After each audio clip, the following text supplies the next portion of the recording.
In today's video, you're going to learn dangerous money mistakes you need to break now. There are dangerous money mistakes that people make that leave them in terrible financial situations. Dangerous money mistake number 1, oversaving. This first one may seem a little counterintuitive because saving money is a great idea.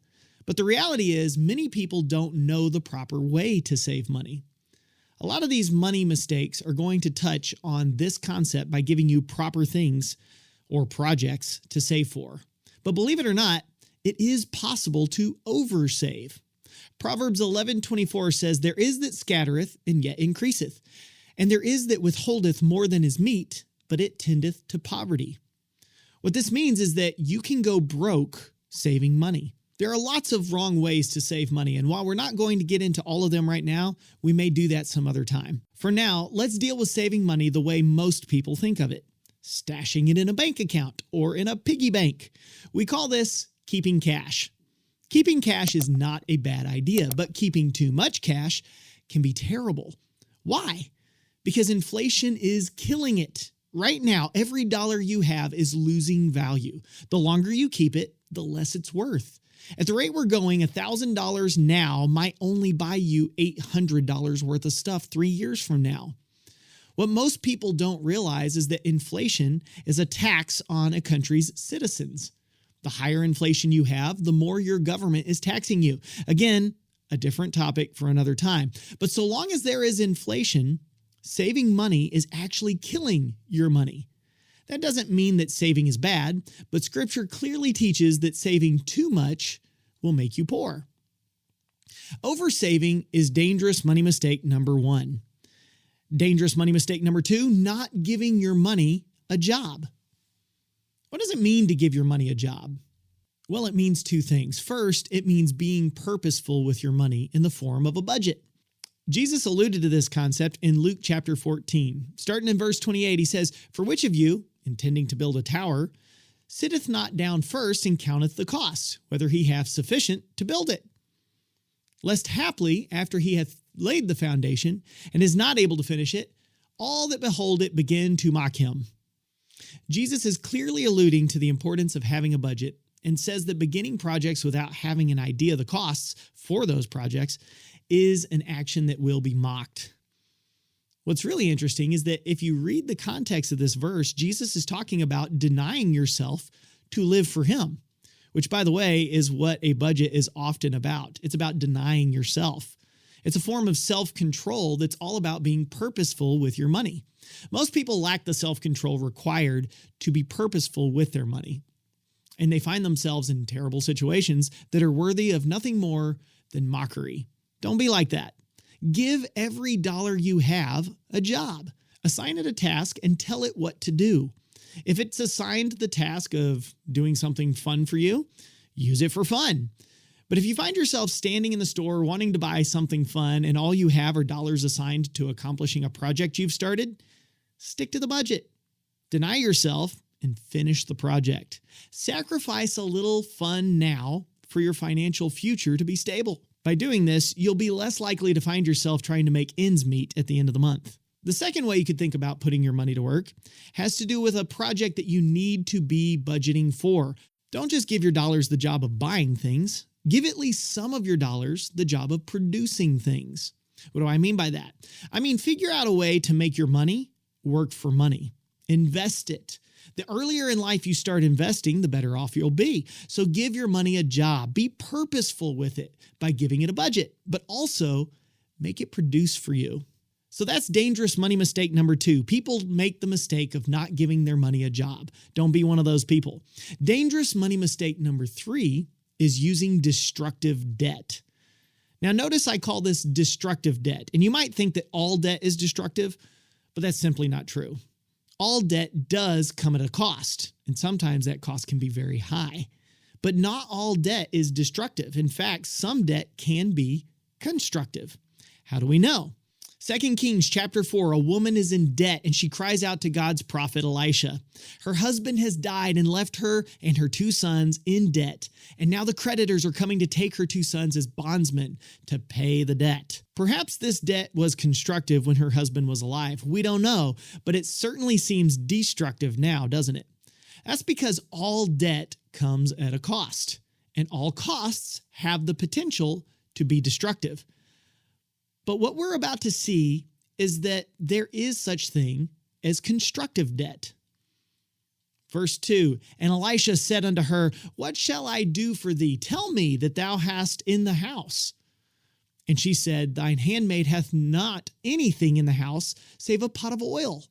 Then he said, go, borrow thee vessels abroad of all thy neighbors, even empty vessels, borrow not a few. So the prophet Elisha has just told a woman in debt to go borrow as much as she can from as many people as she can.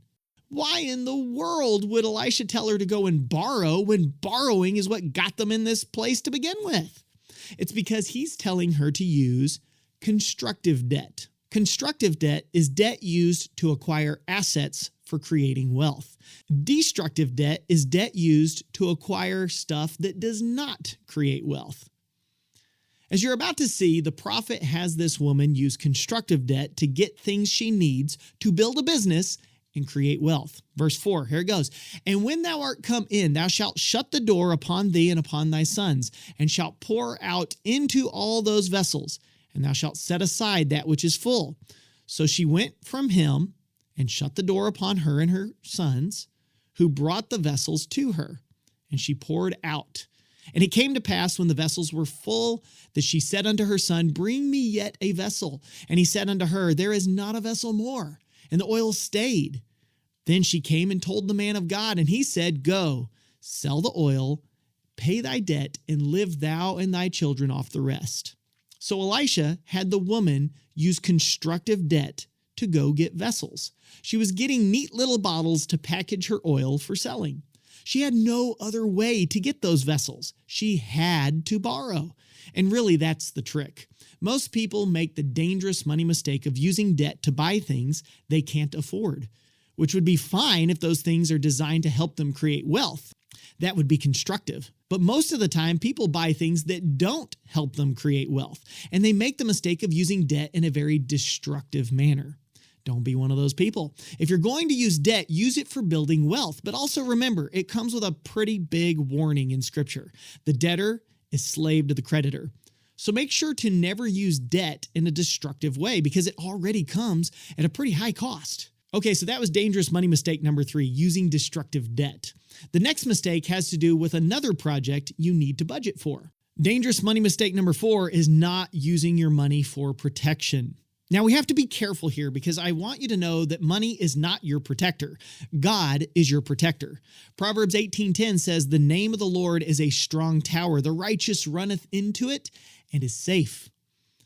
The next verse says, the rich man's wealth is his strong city, and as an high wall in his own conceit. So what we see here is that often rich people trust in their riches because they think that's what keeps them safe. And guess what? It does keep them safe from worldly attacks, but it can't protect them from the penalty of sin. Only God can do that. We are called to trust the Lord. But isn't it interesting that Solomon, one of the wisest and wealthiest men to ever live, described a rich man's riches as a strong tower? That's because riches can be useful for protection.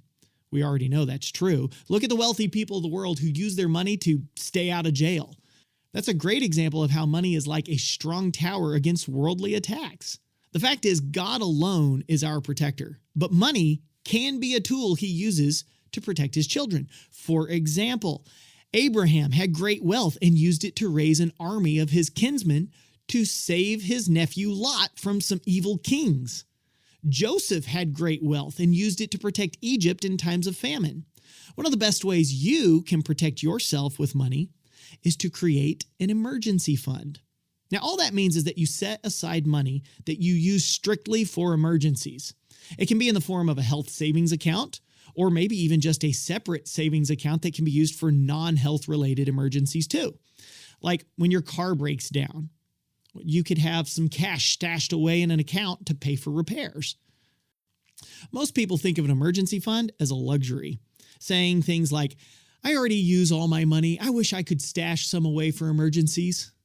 But almost everyone has the ability to put just a little bit aside here and there for emergencies. What do you have to do? You have to budget. Give your money the job of stockpiling in an account in case something bad happens. You may have to give up something, deny yourself, right? For just a little while to get it done. Eat out a little less. Stop drinking that daily coffee, whatever it takes. Once you have a good amount of money stashed away for an emergency fund, you can go back to the luxury of everyday conveniences. But an emergency fund is not a luxury. It's a necessity. In 2015, I got really sick, and one night I was about to throw up. And when I did, my heart rate dropped so suddenly that it triggered a seizure.